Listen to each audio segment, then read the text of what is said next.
आप सभी का स्वागत है आपके अपने YouTube channel BTC exam with AN classes. जैसा कि आप सभी को पता है, हम यहाँ पे बीटीसी फोर्थ सेमेस्टर के शैक्षिक प्रबंधन एवं प्रशासन जो कि हमारा द्वितीय प्रश्न पत्र है, उसके सभी वस्तुनिष्ठ प्रश्नों पर चर्चा कर रहे हैं। आज हमारा इसी क्रम में भाग 6 है। इसके पहले भाग 5 ऑलरेडी हमारे चैनल पे अपलोड है। अगर आप लोगों ने वो नहीं देखा है तो प्लीज देख लीजिएगा। चलिएगा स्टार्ट करते हैं हम आज अपना भाग 6। जैसा कि आप सभी को पता है कि हम ऑलरेडी क्वेश्चन नंबर 36 तक बात कर चुके हैं। उसी सिलसिले को हम लोग आगे बढ़ाते हैं। आज हम 37 से स्टार्ट करते हैं। तो आज हमारा क्वेश्चन नंबर 37 है कि अधिकारियों द्वारा किए गए निरीक्षण, विद्यालय के कार्य के घंटों तथा विद्यालय को प्रभावित करने वाली अन्य गतिविधियों का उल्लेख किया जाता है। तो ये सब चीजें जो होती हैं वो किसमें उल्लेख करी जाती हैं? आदेश पुस्तिका में, लॉग बुक में, सेवा पुस्तिका में या विद्यालय कैलेंडर में। तो दोस्तों इसका सही आंसर हो जाएगा क्वेश्चन नंबर ऑप्शन नंबर बा। ठीक है, तो यहाँ पे हमारा ऑप्शन नंबर बा है जो लॉग बुक में, ये हमारा राइट आंसर हो जाएगा। दोस्तों एक चीज यहाँ देखने वाली बात यह है कि अगर ये आपका अति लघु उत्तरी में लिखने के लिए आ जाए कि लॉग बुक से आप क्या समझते हैं, तो दोस्तों ये बहुत अच्छी डेफिनेशन आपके लिए हो जाएगी कि अधिकारियों द्वारा किए गए निरीक्षण और विद्यालय के कार्य के घंटों तथा विद्यालय को प्रभावित करने वाली अन्य गतिविधियों को जो जिसमें उल्लेख किया जाता है वही हमारी लॉग बुक कहलाती है। तो बहुत अच्छा प्रश्न है दोस्तों, ये आप ध्यान में रखिएगा। चलिए आगे बात करते हैं क्वेश्चन नंबर 38 पे। तो हमारा क्वेश्चन नंबर 38 है कि विद्यालय की बौद्धिक प्रयोगशाला है तो कौन सी है?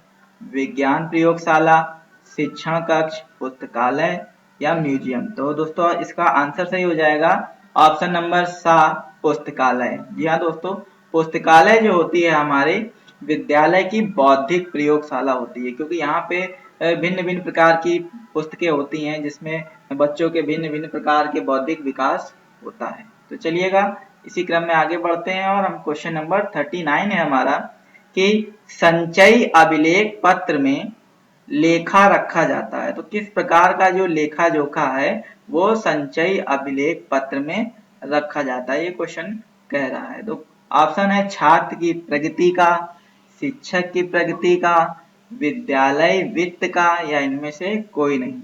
तो इसका राइट आंसर हो जाएगा हमारा ऑप्शन नंबर आ, छात्र की प्रगति का। जी हाँ दोस्तों, छात्र की प्रगति का जो लेखा जोखा है वो संचयी अभिलेख पत्र में रखा जाता है। चलिए क्वेश्चन नंबर 39 के बाद हमारा 40 नंबर क्वेश्चन है जो वो ये कह रहा है कि प्रकृति प्रदत्त शिक्षण अधिगम सामग्री नहीं है। दोस्तों यहाँ नहीं पे विशेष ध्यान रखिएगा। ठीक है, जो प्रकृति प्रदत्त है वो शिक्षण अधिगम सामग्री कौन सी नहीं है? फूल हमारे प्रकृति से प्राप्त होते हैं, पत्तियां भी प्रकृति से, फल भी। तो यहाँ पे हमारा राइट आंसर हो जाएगा जी हाँ दोस्तों, ऑप्शन नंबर द, मानचित्र। जो मानचित्र होता है जिसमें हम लोग देश के नक्शे वगैरह बनाते हैं, ये हमारा क्या है? प्रकृति प्रदत्त नहीं है, ये मानव प्रदत्त है। ठीक है, यह कृत्रिम रूप से बनाया जाता है, ये भी कह सकते हैं। आगे कि 41 नंबर क्वेश्चन है हमारा कि प्राथमिक स्तरीय हिंदी भाषा की पाठ्य पुस्तक है। तो प्राथमिक स्तर की हिंदी भाषा की पाठ्य पुस्तक, देखिए दो चीजें आती हैं यहाँ पे, एक होता है प्राथमिक स्तर और एक होता है उच्च प्राथमिक स्तर। अगर उच्च प्राथमिक स्तर की बात करेंगे तो यहाँ पे हिंदी की जो पुस्तक है वो मंजरी चलती है। ठीक है दोस्तों, और यहाँ पे केवल प्राथमिक स्तर की बात करी गई है तो यहाँ पे हमारी कलरव।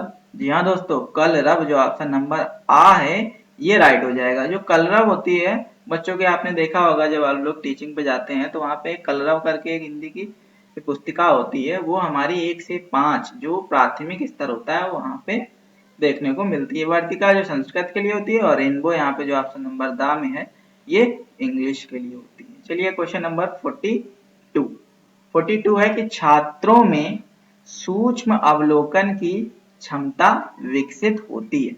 तो कैसे होती है? ऑप्शन नंबर आ भ्रमण से, बा प्रश्नोत्तर से, सा निबंध से और दा है रंगोली से। तो रंगोली से तो होने वाली नहीं है, निबंध से भी नहीं होगी, प्रश्नोत्तर से भी नहीं होगी। तो ये सूक्ष्म अवलोकन कैसे होगा? जब छात्र क्या करेंगे?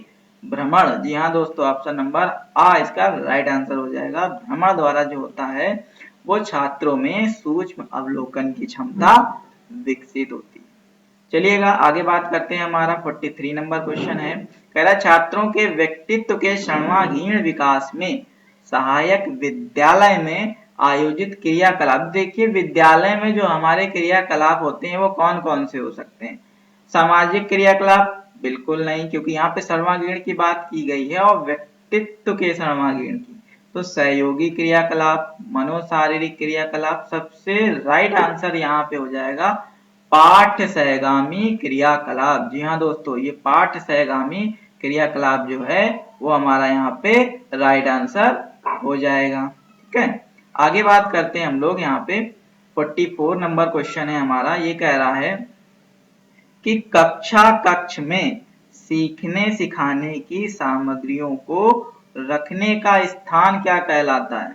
तो कक्षा कक्ष में सीखने सामग्री का रखने का स्थान हमारा क्या कहलाता है? Learning corner. जी हाँ दोस्तों, लर्निंग कॉर्नर जो होता है वही हमारा जो है कक्षा कक्ष में सीखने सिखाने की सामग्री को रखने का स्थान कहलाता है। यहाँ पे कभी कभी देखिएगा इस क्वेश्चन को बहुविकल्पी में ना पूछ के ये लोग अति लघुत्तरी में पूछ देते हैं। वहां पे आप लोगों को इसकी डेफिनेशन लिखनी होगी। तो बहुत अच्छी डेफिनेशन यहाँ पे क्वेश्चन नंबर 44 से आपको मिल जाएगी कि कक्षा कक्ष में सीखने सिखाने की सामग्रियों को रखने का स्थान क्या कहलाता है? Learning corner.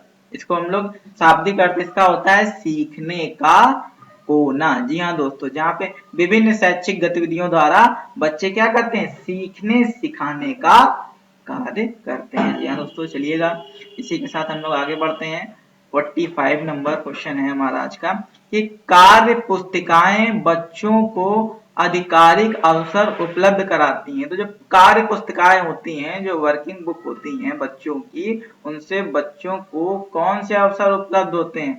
भाई खेलने के तो होंगे नहीं, किताबों से कोई खेलता तो है नहीं, पढ़ते जरूर है, लेकिन यहाँ पे कार्य पुस्तिका की बात हुई है तो सबसे राइट आंसर यहाँ पे हो जाएगा अभ्यास करने का। जी हाँ दोस्तों, ऑप्शन नंबर 7 जो देख रहे हैं ये राइट हो जाएगा कि अभ्यास करने का जो अवसर है ये उपलब्ध कराती है हमारी क्या?